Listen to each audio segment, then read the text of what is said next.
veces no se pueden llegar en un entorno masculino, ¿no? Totalmente. Y entonces yo siempre cuando doy talleres o cuando hablo sobre música y mujeres, llego y les pregunto cuál fue la última banda que escucharon o cantautor o del 100% el 70 te hablan de un hombre. Viene escuchando un hombre. Y entonces yo hice el ejercicio también en mi propio escucha. ¿Cuántas bandas masculinas escucho? ¿Cuántas solistas femeninas escucho? Y es una, no quiero decir solución, pero es la posibilidad de transformar la sociedad. Correctísimo. O sea, nos estamos jugando esa posibilidad. Entonces, si queremos que esto sea distinto, es como cómo colaboramos, cómo nos ayudamos. Y hay ejemplos, sí, y hay ejemplos muy cercanos.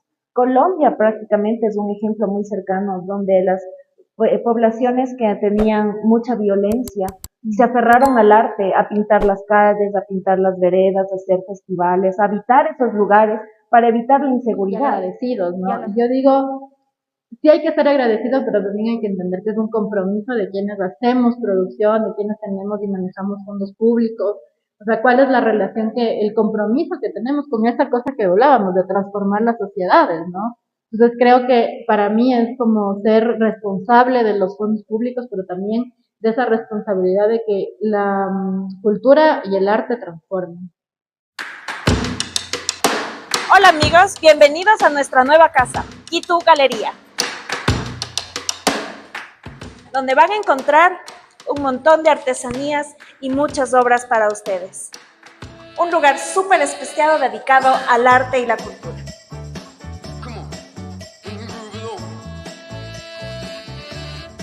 Ven y pon tu arte aquí, en Kitu Galería, ubicada en La Coruña, Ernesto Novoa Camayo.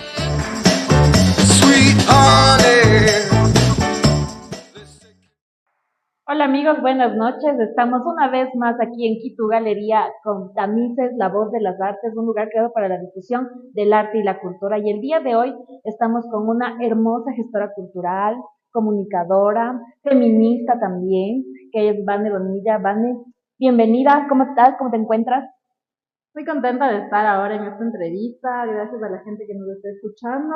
Y nada, pues conversemos y démosle rienda suelta a las ideas. Exacto, esa es la comunicación, es lo que pega en estos momentos de redes sociales, todos denosme like, gusta, síganos, esa colaboración que nos dan en sus likes nos ayuda a crecer más y más y a difundir todo lo que se trata en torno al arte y la cultura.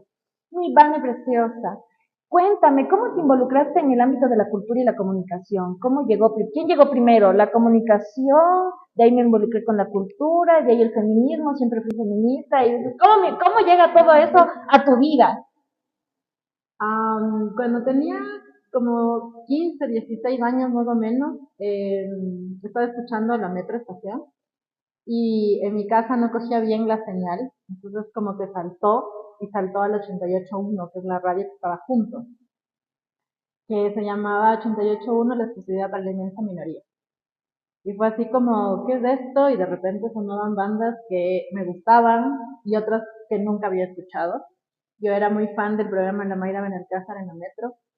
Y empecé, digamos, a escuchar una radio que tenía mismas, otras bandas nuevas, muchas latinoamericanas, un sonido en español, que a mí me gustaba muchísimo. Mi papá y mi mamá son muy melómanos, entonces en mi casa siempre sonaba Caetano Veloso, Charly García, como bandas latinoamericanas así. Entonces eh, empecé a llamar a la radio.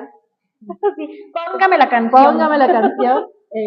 Y de repente hacían conciertos o eventos y yo empezaba a ir y como era una fan me llamaba y me ganaba discos. Entonces me decían, ven a ver tu disco, ven a ver tu disco. Entonces yo iba y ahí le conocí a Mario Díaz Rivadeneira, que era el director de la radio, y nos hicimos como amigos, o sea, como medio así, entre fan y amigo.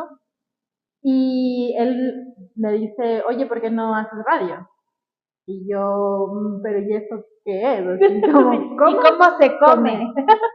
Y empecé a hacer, él tenía un programa que era en las noches, se llamaba El Aeroplano, y empecé a hacer con él el programa de radio.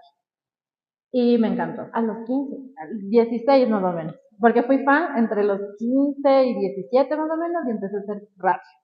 Entonces, iba a los conciertos, que era como un momento de la escena musical muy linda, en donde tocaban bandas de reggae, de ska, de heavy, de punk, en los mismos conciertos. Entonces, había una especie de diversidad amplia y me acuerdo que tenía que escoger una carrera. Ya terminé el colegio, entonces había que escoger una carrera. Y yo, Mario, ¿qué hago de mi vida? Y el Mario me dice, estudia comunicación. Y yo, me voy a morir de hambre. Así, no va a pasar. Entonces pasé un año intentando medicina, arqueología, No. y era así como, ¿y ahora qué hago de mi vida? Mi mamá, desesperada, me mandó a Un internado, ¿no? no, me mandó a hacerme el test vocacional. Entonces me hicieron el test vocacional y el orientador me dice, eres apto para todo lo que tú quieras. Y yo, O sea, no quería que no, me yo. dé esa expectativa tan grande. Y él me dice, fue con la central, entonces él era profesor de sociología y me dijo, estaría encantado de que seas mi estudiante. Pero también pasaba que la universidad pública en esos momentos pasaba mucho tiempo en paralizaciones, entonces hace años estudié, décadas, entonces eso es hace mucho tiempo. Entonces me dijo comunicación social, entonces me acuerdo que Mario me decía, ¿por qué no estudias comunicación? Y yo dije, bueno, ya son dos personas que me dicen que tal vez por ahí está el camino. Y a dar el examen de ingreso y aprobé, no el propedéutico, sino primer año, y dije, creo que este es mi camino. Wow. Ajá. Entonces, mis papás son las personas que leen mucho, en mi casa había muchos libros, entonces yo había leído muchos de los textos de la currícula cuando tenía 12, 13 años, entonces cuando me dieron el examen era muy fácil para mí porque eran cosas muy cercanas. Entonces, cultura general 90 sobre 100, gracias. Entonces fue eso como que empecé. Entonces empecé a la universidad y un poco lo que nos decían siempre en la universidad es como ustedes pueden aprender a usar los aparatitos con unos cursos, ¿no? Pero decir las cosas del contenido es lo que van a aprender en la facultad. Entonces ahí estuve en la facultad. Y llegué a la central. Llegué a la central, estudié en la Facto, saludos a quienes hayan estudiado en esta honorable institución querida, como siempre, profes, estudiantes. Y nada, empecé como en eso, después hice las pasantías en un proyecto con la Flaxo, y fue así como de a poquito, ¿no? Entonces de repente pasé de pasante a investigadora, asistente de investigación, y luego terminé trabajando en Flaxo y nada, fue como que una cosa llevó a la otra. La Radio Latina cerró el ciclo, el proceso, ahí siempre decimos que Darío Granja, que es el director de Plan Arteria, ha lanzado siempre como las redes para salvar a la gente. Entonces me acuerdo que en el 2007, me parece, me dijo, oye, ¿quieres colaborar para escribir un texto en Plan Arteria? Yo había sido mamá en el 2005, entonces pasé casi 2 años como cuidando a mi guagua, ¿no? Entre terminar la universidad y cuidarle a la guagua. Y el Darío en el 2007 me dice, oye, viene, ¿no? Con un disco de Tanque. Estábamos sentados afuera del Espiral. Me entrega el disco y me dice, escribe un texto para Plan Arteria. Y yo, ¿qué quieres que haga? ajá, porque yo, digamos, venía de hacer trabajo de investigación y trabajo más académico, no tanto periodístico. Me acuerdo que en una materia en la universidad escribí un reportaje sobre Sally Mileto para mi profe de redacción periodística y fui la única que le sacó 10 sobre 10 y me puso una nota súper bonita al final que me decía deberías dedicarte a esto. Hijo, Pues como man, cosas que, la inspiración. así como señales, ¿viste? Señales de una cosa y otra cosa. Entonces escribí ese texto del disco de Tanque, el que tenía la alcantarilla, no me acuerdo ahora cómo se llamaba, pero era sobre ese disco y escribí y me enamoré de la escena. Me acuerdo haberle visto a Tanque en el lanzamiento de ese disco en la Plaza del Teatro Sucre. Y de repente volví a conectar con la escena musical a la que digamos, me había alejado porque era mamá y empecé a colaborar con Plan Arteria, una cosa así como de repente súper linda. Luego ganamos un fondo concursable con el Plan Arteria en el 2009. Wow. Produjimos algunos conciertos, unos conciertos grandes, unos conciertos chiquitos, un poco entendiendo cómo funcionaba la escena, un poco mirando ahí mi fase de producción. Así es. Estoy. Mientras tanto, hacía la maestría en comunicación Entonces era como que el mundo venía a mí de repente las cosas. Qué bestia, todo su cauce, ¿no? Sí, y digamos, en estas relaciones sociales empecé a conocer gente, no sé, la Fabia en el Teatro Sucre, la gente que trabajaba en el ministerio, en las secretarías de cultura, y la vida me empezó a llevar como a conocer gente muy interesante en la vida. Y de repente, claro, yo tenía que hacer una tesis de la maestría, y era como, ¿y ahora sobre qué hago? Entonces mi tutora me dice, tú trabajas cultura y hay una materia de comunicación y cultura, ¿por qué no haces sobre eso? Y yo como, ok, ¿estás bien? ¿Será que sí?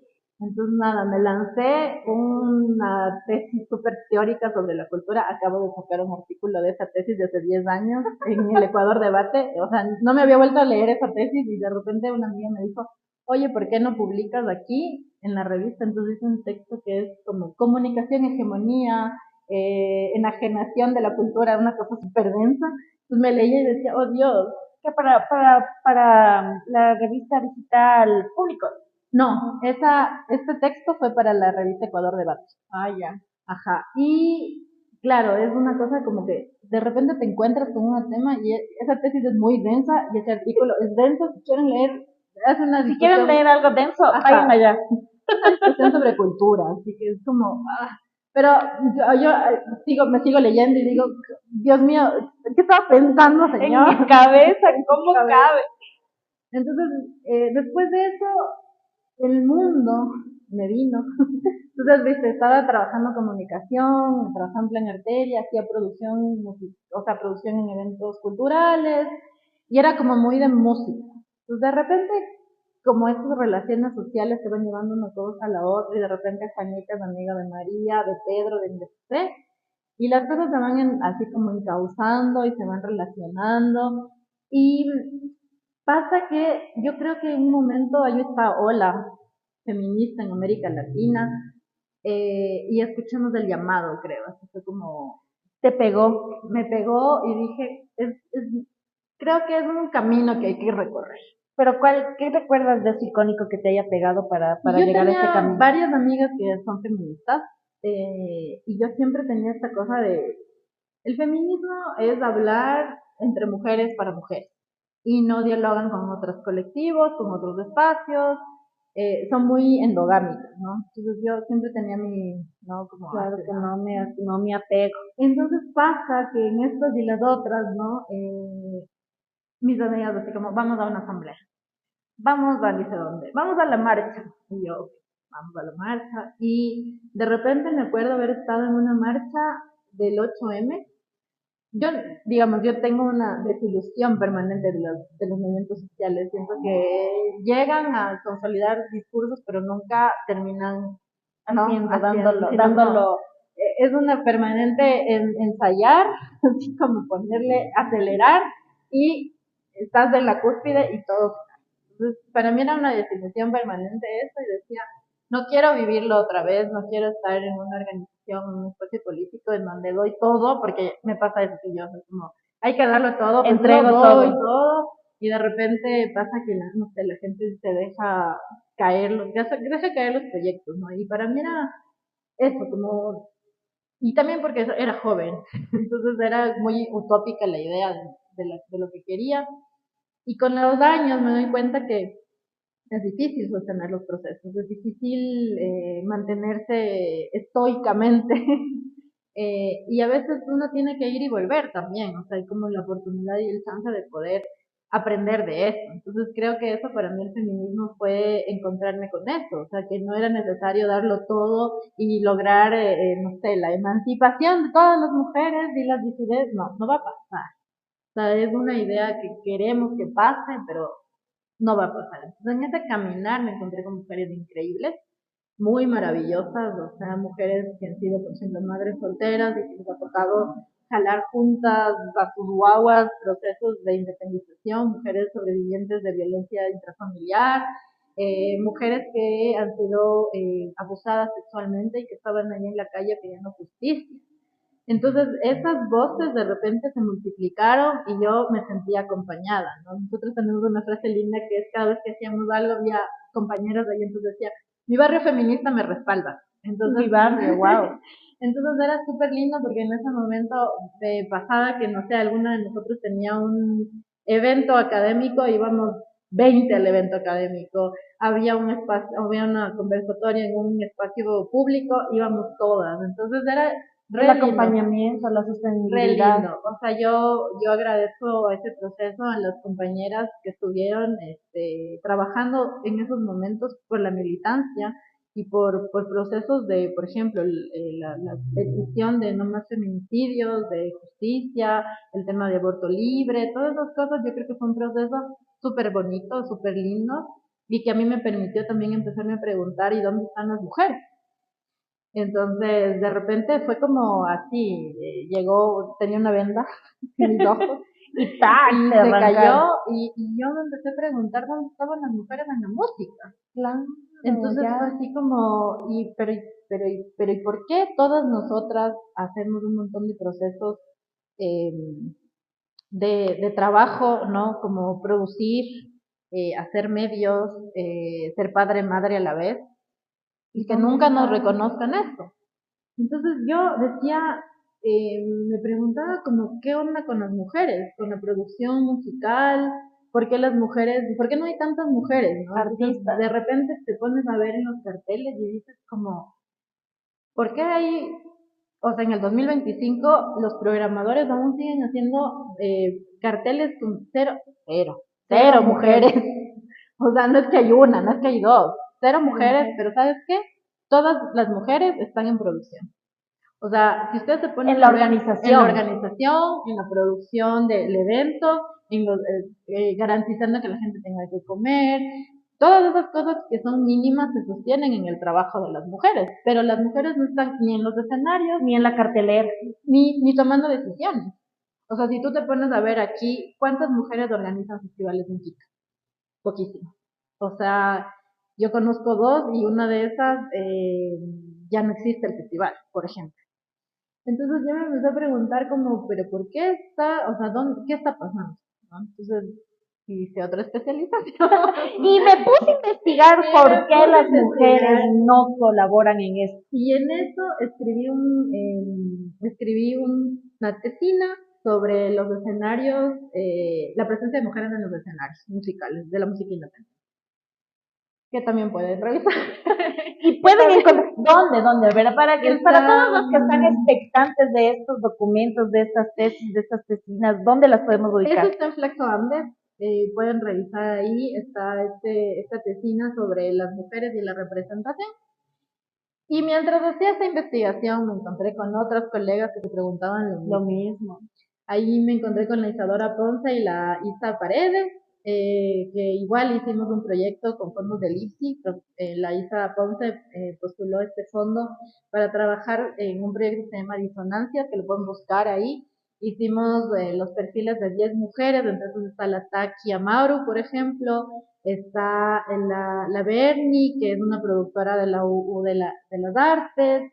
Bueno, hay 10 perfiles que les van a encantar, o sea, léanlo porque le pusimos mucho amor y mucho cariño. Sí, sí, sí. Entonces, después de eso, viste, todo iba paralelamente, ¿no? Entonces, claro, el feminismo, digamos, hay una mochilita que yo la llevo permanentemente, pero que me lleva a otros espacios. Entonces, dejé la militancia así tan asiduamente por explorar otros campos y ahí empecé a trabajar esta investigación de mujeres en la música, con las chicas Disonancia, con el Gregorio Páez también que nos ayudó con el tema del diagnóstico y de sostener el proceso, que fue lindo también encontrar un hombre que le interesaban estas cosas, ¿no? Como decir, hay un hombre que entiende por qué las mujeres están en otros espacios, ¿no? ¿Y Y dónde pueden ubicar este proyecto? O sea, para pongan leerlo y todo. Disonancias de Ecuador, están así, está abierto para que ustedes lo busquen, están los perfiles de las mujeres, está un diagnóstico, afortunadamente con este grupo de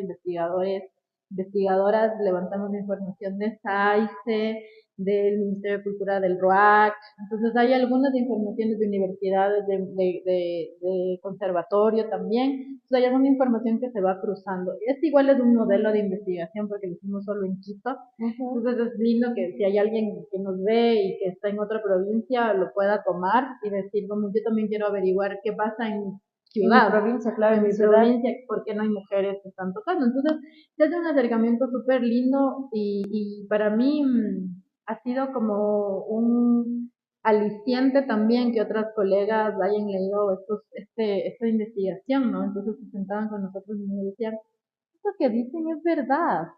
Porque viste que, te digo, o sea, una camina con esas vendas y no se da cuenta y dice como, no, es que las mujeres no están en los festivales porque no han hecho el mérito, así, ¿no? Entonces te lo dicen muy seriamente y es como, no, no es porque no hayan hecho el mérito, es porque simplemente hay una forma de articulación patriarcal, hay una forma de articulación que no permite que las mujeres Ingresen a eso. ingresen a esos espacios. Entonces piensen muy claramente, o sea, mírenlo en sus prácticas, cuántas mujeres lideran los procesos, cuántas mujeres toman decisiones. Entonces es poquísimo. Entonces ha sido muy lindo este proyecto de disonancias, circuló en varios espacios, entonces nos sentamos a producir ciertos productos, ¿no?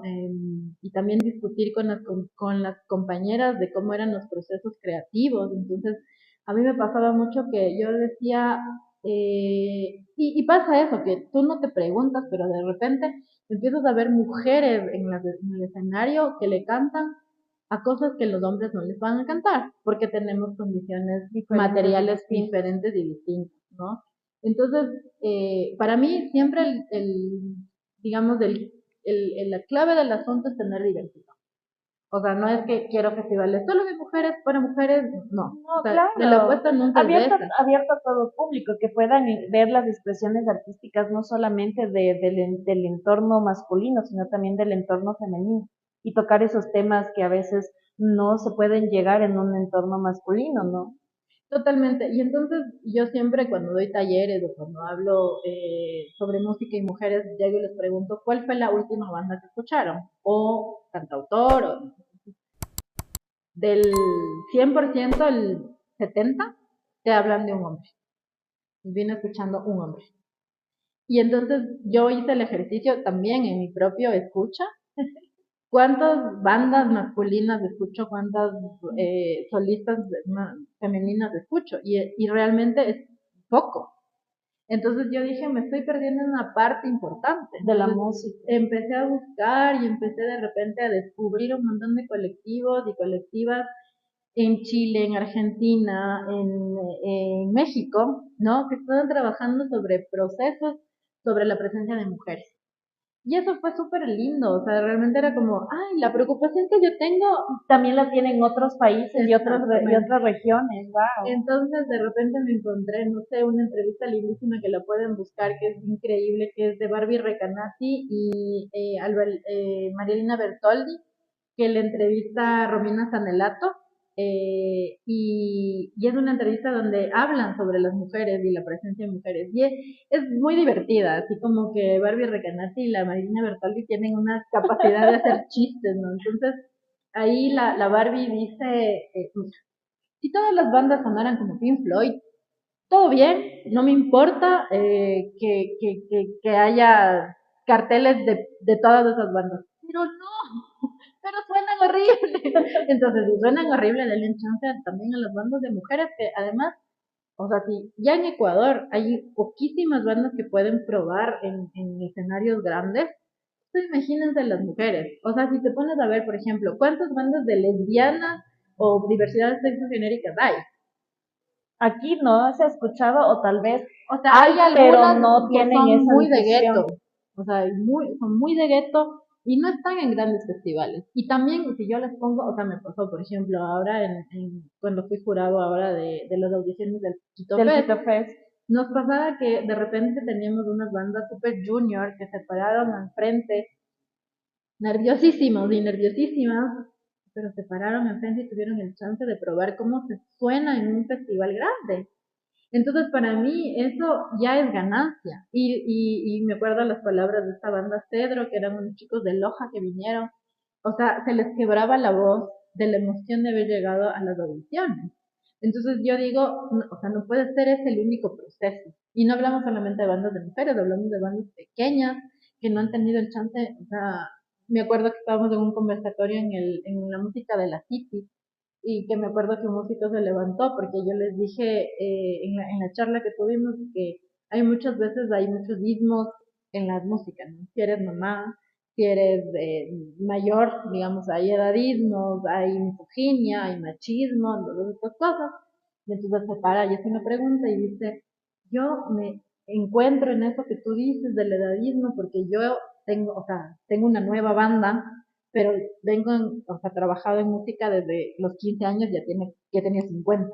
Entonces me dice, no sé si soy emergente o experta, porque mi banda es nueva. Claro. Entonces yo me pregunto cómo ha sido también el trabajo de las bandas durante todo este tiempo, ¿no? Claro, y es que el escenario ecuatoriano también ha tenido bastantes procesos, ¿no? Y bastante evolución. En estos últimos años hemos tenido bastante evolución y bastante despunte de personas que desde su trinchera, por ejemplo, en Cuenca, tenemos dos referentes que han surgido en los últimos años.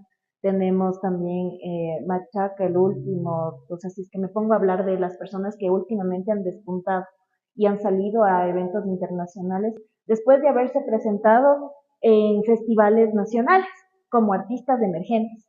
Entonces ya tienen la visibilización, ya van buscando sus espacios, pero porque su producción como persona ha sido buena y la música de la City te da ese proyecto, ¿no? De desarrollar, hacer tu nicho, hacer tu mercado, desarrollarte tú primero como artista de manera profesional y presentar tu producto, tu proyecto, no como un hobby. Yo hago música y qué lindo que toco, sino presentarte de una manera más empresarial, más comercial, venderte como artista, pero sin perder tu esencia artística, sin perder la cultura que te lleva por dentro. Entonces, eso ha sido súper espectacular desde estas trincheras, desde estos pequeños mundos y desde la visibilidad que pueden dar estos festivales nacionales con el apoyo de otras personas.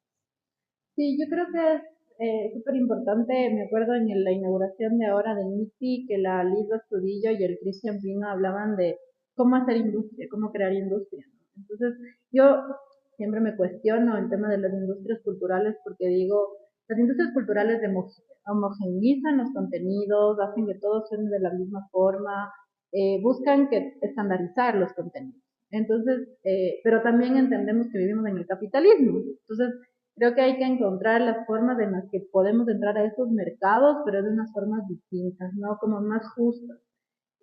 Una de las discusiones, por ejemplo, de la economía naranja en Colombia era que los y las artistas decían, ahora el Estado nos deja abandonados y nos hace concursar por fondos públicos. Entonces es la muerte, ¿no? Así como, si te puedo poner el pie para que me den a mí la plata, lo voy a hacer. O sea, una competencia desleal. Desleal y un poco la carnicería absoluta. Canibalismo. Ajá, entonces ellos hablaban mucho del canibalismo, o sea, de que hay que matar al otro para ganar. Y la idea no es eso. O sea, la idea es que el Estado permita que construyamos en colectivo.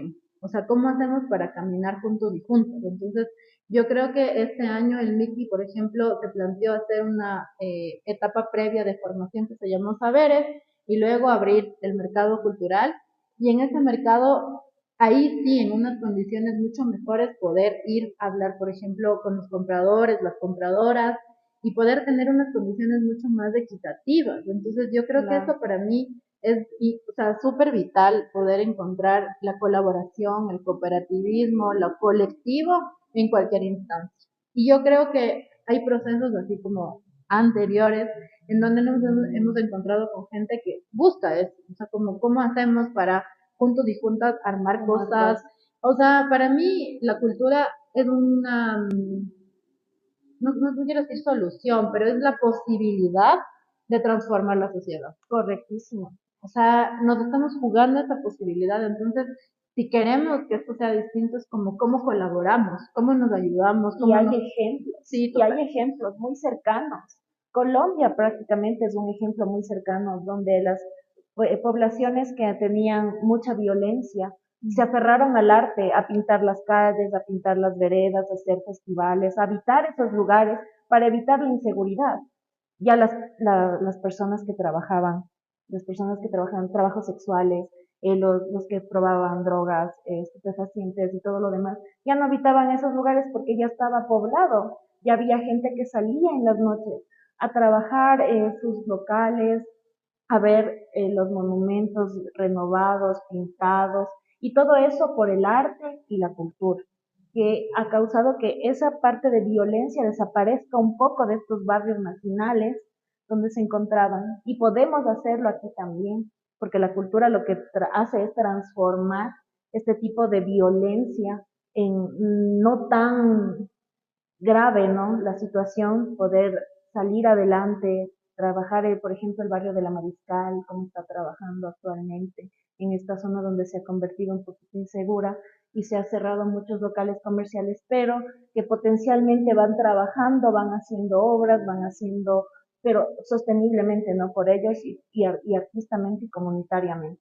Entonces yo creo que sí, la transformación del arte y la cultura sí transforma de una manera más pura la esencia de esos barrios, de esos lugares y de las personas. Sí, yo ahí, digamos, el cuestionamiento siempre es, no es que la cultura y el deporte, porque cultura y deporte salvan Claro. vidas, no, o sea, no viene desde ese lugar, porque es como si fuéramos la receta, ¿no? Como hay un barrio inseguro, traigamos murales, hay ni sé qué, hagamos conciertos. Pero es la conciencia que genera. Ajá, pero ahí es como pensar siempre en que, o sea, después dice, una especialización en diseño de política pública. ¡Wow! Ajá, es que me pasan estos casos, que es una cosa que te manda y te manda otra cosa. Entonces, digamos, me pregunté sobre las mujeres y la música y de repente llegó esta pregunta de ¿y qué pasa con el fomento?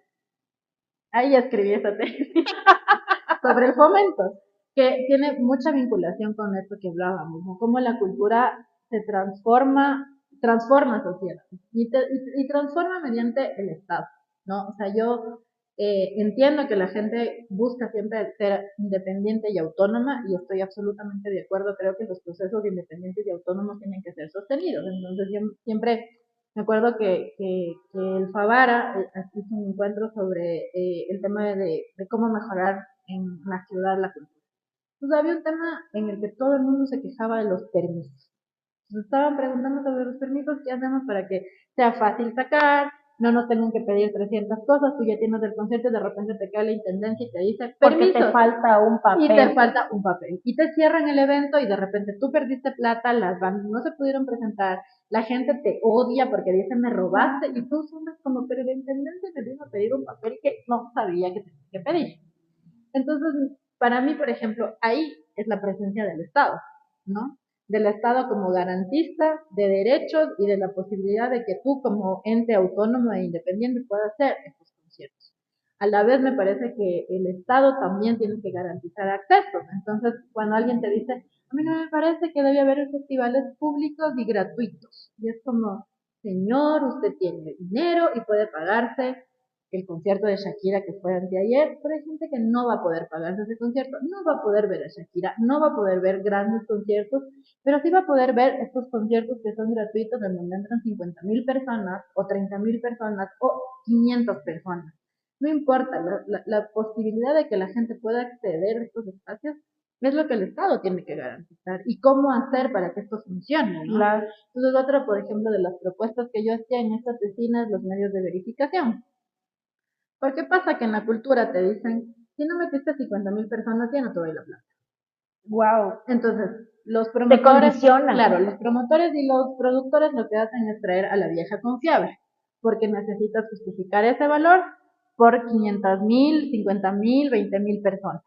Entonces, de repente, volvemos a revivir a los muertos vivientes. Entonces, un festival tiene que ir a rogarle a la banda de hace 20 años que por Dios se vuelvan a juntar porque tienen que justificar que haya el número de personas. Mientras lo que decíamos al principio, hay un montón de bandas emergentes que necesitan Y que espacios para no tocar. tienen la oportunidad ni la posibilidad de alcanzar a llegar ahí. Totalmente. Entonces de ahí te preguntas cómo se hace. Entonces para mí, por ejemplo, este proceso que ha hecho el Quito Fest ahora de hacer unas audiciones, de poner a la gente a escuchar, de hacer estos pequeños conciertos, o sea, pareciera que no, pero, o sea, es enorme el ejercicio. Creas públicos, Totalmente. primero, creas públicos de las bandas emergentes, para que luego en su presentación final, en el caso de que hayan ganado, ya tengas un público seguro, que va a ir y que va a consumir y que va a volver a ver, va a tener en cuenta estas bandas, va a recomendarlas y las va a dar a conocer a otras personas en su círculo de amigos, en su círculo social, en sus fiestas. Ahí ya se conoce, ya van teniendo eso. Es muy bueno lo que se hace en estas Sí, audiciones. Es algo que en realidad te genera a ti la expectativa de que va a ser algo fantástico, grandioso y que aparte de eso es accesible y bueno para estas pequeñas bandas tanto como para el público en general. sí, y una de las peticiones que hicimos como jurados del Fest fue que, porque yo he sido jurado varias veces, ¿no? Entonces, me pasa que hay bandas que performáticamente son muy buenas, pero de repente las pistas son malas, son sucias, ¿no? Entonces es como, todo bien, vas a tocar en ese evento, pero mejora las pistas. O de repente pasa que alguien se sube y es su primera vez en un evento tan grande y está súper nervioso, nerviosa, y tú les ves, o sea, como jurados dices como, esta gente está nerviosa, pero sé que va a poder dar algo después. Entonces, o pasa, no sé, a mí me pasó que había bandas que tenían, o sea, como eran frontman, entonces se paraban adelante y hablaban con la gente y tal, y de repente su banda atrás, que es una banda de musiquísimos, de increíbles, ni le regresaban a ver. Entonces, cosas como esas a mí me parece que es un poco lo que te decía, o sea, yo siento que en Ecuador las bandas no todas se la creen y no todas tienen las herramientas para creérsela. Entonces creo que estos procesos lo que hacen es eso, o sea, podernos sentar y yo siempre, no sé, me acuerdo de algunas bandas que no quedaron seleccionadas y que me escribieron y me dijeron, oye, ¿por qué no quedé? Y yo muy amablemente me senté con ellos y les dije, mira, yo no tengo aquí mis documentos del jurado, pero te puedo decir que deberías hacer esto, mejorar esto, podrías hacer esto, la sugerencia en mi show puede ser esta. Y yo, ¿me entiendes? Generosamente me puedo sentar con cualquier banda y decirle como, mira, yo siento que esto puede sonar, esto Claro, puede una ser. perspectiva desde el lado profesional, ¿no? Para que la persona o la banda no cometa esos mismos errores y tenga la posibilidad de en un futuro volverse a presentar. Sí, para mí es, o sea, lo que me encanta es como sentarme a decirles, mira, yo, esta es mi perspectiva desde Vanessa Bonilla, para mí esto es lo que falta, esto es lo que puedo hacer, igual las bandas seleccionadas también, yo soy súper fan, así como voy a ir al Quito Fest a aplaudirles, así como si tocan tempranísimo no me importa, voy a estar ahí, porque siento que es ese el compromiso, o sea, el compromiso no es solamente quedarte ahí como expectante y decir, bueno, a mí esa banda no me gusta, esa banda sí me gusta. No, es como Disfrútalas involucrarte, todas. involucrarte y decir como esto sonaría mejor. Y igual y es una perspectiva de una, ¿no? Entonces, por ejemplo, para mí fue lindo poder compartir eso con otros jurados y juradas, que era como, ¿y a ti qué te pareció? Y, sí, en eso no concordamos, pero así, no, entonces en el, digamos, el día que a mí me tocó, habían otros dos jurados nacionales e internacionales, entonces nos decían, bueno, esta banda me suena a lo mismo en México o en la China, entonces, ¿qué me pueden dar? Y eso fue lindo porque hemos estado en otros espacios de mercados culturales, en donde hemos estado con otra gente internacional que siempre nos dice como, esa banda es como tal banda en México, por ejemplo, o tal banda en España. Pero me pasó a mí que tenía un amigo que es argentino y que trabaja en España, que vino a uno de los mercados y les escuchó a los Mazapan. Eso fascinado. O sea, me Es que tienen un flow dijo, súper o chévere. sea, me dijo es una banda internacional y tiempitos después firmaron con Sister Records, por ejemplo. Ah, wow. Entonces, a mí me parece que es eso, o sea, si alguien viene a tu país, lo mejor que puedo hacer es como mostrarle esa Esa diversidad, diferencia, ¿no? claro. Como tenemos bandas de rap, de hip hop, de rock, de fusión, de música tradicional, de jazz, de bolero, de pop, y entonces, claro, para quienes hacemos periodismo cultural y musical sobre todo, tener la posibilidad de tener una amplia gama de información. Entonces, eso, por ejemplo, para mí ha sido lindísimo y me pasó que en las audiciones del Tito Fest fui a las otras audiciones también que no me tocaba ser evaluadora, pero descubrí bandas increíbles que no les había visto en vivo, a otras bandas que les había solo escuchado.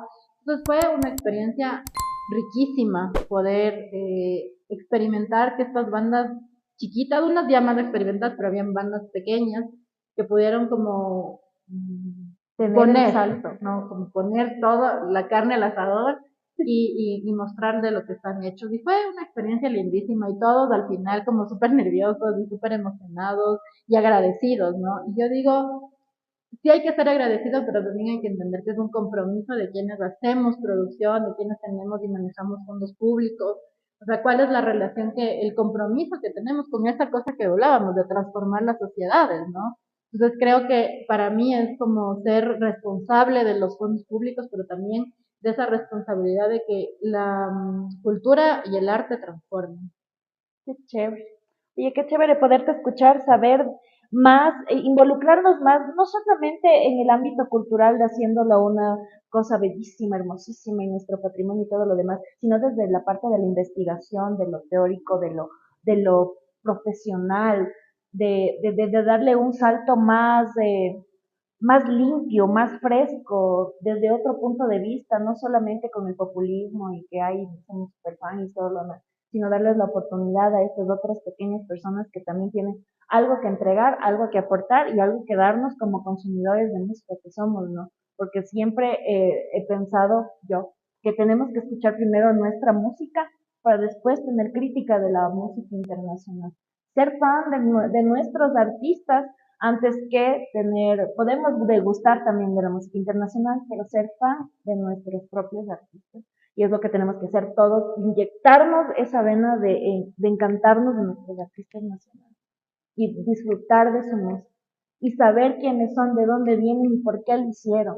Toda esa diversidad que tenemos la podemos manejar de una forma exquisita, excelente, porque tenemos arte para rap y bandas para rap y música que va saliendo poco a poco, emergente, no emergente, underground, que sea súper pesado, que sea súper pop, pero ahí están toda la diversidad, todo el abanico de posibilidades que tenemos para escuchar música es la que nos convierte en una diversidad súper chévere, súper bonita, y qué lindo que nos puedas haber dado esta perspectiva desde tu parte de producción, gestión cultural, desde la comunicación y desde la producción que haces y la linda labor que haces al apoyar a bandas emergentes, al apoyar a este tipo de festivales que no solamente enriquecen a esas personas, sino a la cultura en general. Qué chévere, man, poder haber conversado contigo. Estoy enamorada, me siento enamorada. Lindísimo, mi hija, por haberte tenido aquí. Te agradezco mucho. Sí, yo creo que hay que ponerse un poco la camiseta del Ecuador y decir, sí, escucho música porque es de Ecuador. Yo me la pongo y digo sí, pero al mismo tiempo es lindo al hacer ese ejercicio encontrar música increíble. O sea, vayan a los festivales, vayan a los conciertos, vayan a lo público, también paguen por sus entradas. Yo creo que todo eso mueve, ¿no? Yo sé que son momentos difíciles, críticos económicamente, no todos tienen la posibilidad de poder pagar una entrada, pero yo creo que aprovechen estos festivales gratuitos, escuchen la música, apoyen a los productores, no sean haters, así no salgan y digan como, ay, no anuncian los carteles, no nos dan la música que queremos, no toca la banda que ha tocado siempre en el festival, denle chance a la música nueva, a los integrantes nuevos, a las bandas nuevas, vayan temprano a los festivales, para mí fue como un poco contradictorio, viste que tocaron en las audiciones y no había tanto público temprano, fueron llegando más tarde, ¿no?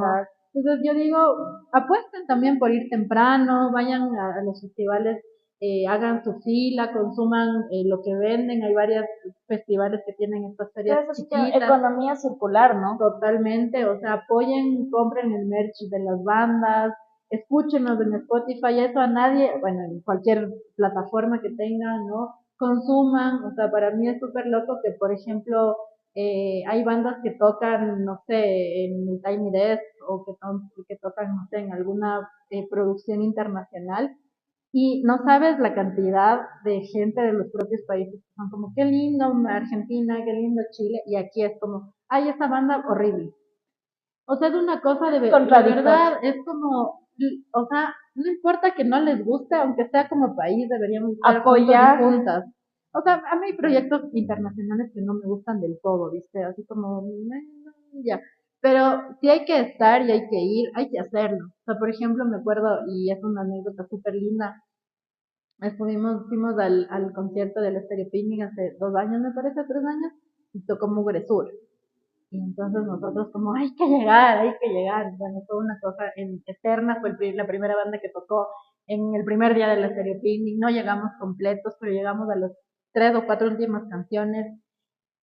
Había gente de Ecuador llorando. O sea, yo lloré en ese concierto viéndoles a los Mugresur. Era una cosa de, yo les amo a los Mugresur y verles tocar en el Stereo Picnic fue una cosa que fue como, de verdad, o sea, uno siente esa felicidad, ¿no? Tocaron primero, abrían el festival, mientras tú pedías las manillas, había unas filas enormes, todo eso. Pero la gente que llegó, o sea, fue una cosa increíble, o sea, fue esta cosa que te mueve, o sea, la música mueve y entonces yo digo como conecten con eso, asistan físicamente, o sea, no saben lo que es poguear, el mosh, es una cosa de verdad, o sea, vayan con su familia, vayan con sus amigos, con sus amigas, de verdad que asistir a estos espacios públicos mueven cosas, o sea, apoyar la música ecuatoriana, estar en los conciertos, a los productores, a las productoras, pedir más mujeres en los carteles, háganlo. O sea, como eso es la única forma en la que las cosas se transformen y que las cosas se muevan. Qué bien. Hermoso mensaje. Con eso nos despedimos. Esto ha sido una conversación súper enriquecedora. Me siento muy grata, muy agradecida por todas tus palabras, por toda tu visión hermosísima en el tema de la producción y la cultura y la música joven y la música de las mujeres en especial, y tener estos carteles que sean diversos, no solamente de género masculino, sino también tengamos género femenino, y ahí pues toda la comunidad que se una, dele like, dele me gusta y todo lo demás. Así es que esto fue Tamices, la voz de las artes, un lugar creado para la difusión del arte y la cultura desde Quito Galería, un espacio súper bacán donde ustedes artistas pueden poner acá sus obras, tanto pictóricas, fotográficas, video, pueden hacer colaboraciones, pueden hacer talleres, charlas, presentar un nuevo libro, presentar un EP. Es un espacio súper lindísimo que está al alcance de sus manos, ubicado en la Ernesto Noboa Camaño y Coruña, así que vengan, búsquenla. Es un hermosísimo lugar en el edificio Le Boulevard. Vengan acá a tu galería, un espacio creado para ustedes, artistas, como colaboración a la creación. Así es que gracias amigos y gracias Vane por estar aquí. Te agradezco muchísimo. Muchas gracias a Evi, a la Gaby y a la Dani que han sido parte de este equipo. Gracias por la invitación. Así que, y gracias a ustedes por escucharnos y por estar aquí junto a nosotros. Avísenme a quien quieren más tener acá al lado de nosotros para nosotros tratar de contactarnos con esa persona y poder tener la posibilidad de tener estos hermosos conversatorios acá y sacar todo lo lindo que tiene la cultura ecuatoriana. Chao, nos vemos chicos, den me gusta, like, suscríbanse a ver esta hermosa producción.